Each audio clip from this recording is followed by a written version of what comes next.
Hi everyone. Welcome back to English Boost. I'm Sofiya, your English teacher. Today we're practicing talking about emotions. Remember the words we learned earlier: happy, sad, excited, nervous, calm, and more. Let's see how Noah and Madeline use these words in a real conversation.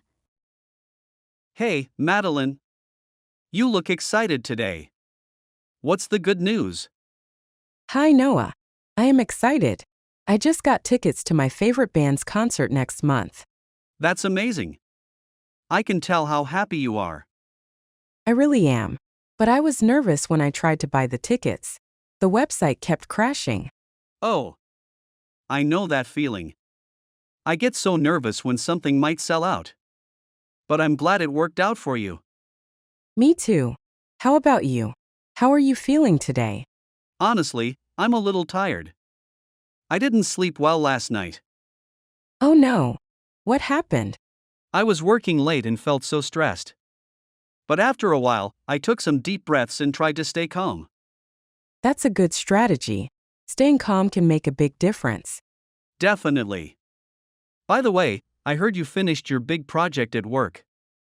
You must feel proud. Thanks, Noah. I do feel proud, but I'm also a bit sad. It was such a fun project and now it's over. I get that. But I'm sure there are more exciting things ahead for you. Thanks, Noah. You're always so hopeful. Gotta stay positive. Right? Great job, everyone. Did you hear how Noah and Madeline used words like excited, nervous, tired, calm, proud, and more? That's how you can bring vocabulary to life in your conversations. Next time, we'll be talking about daily routines, so get ready for some useful vocabulary and practice. Until then, keep practicing and boosting your English every day. Bye for now.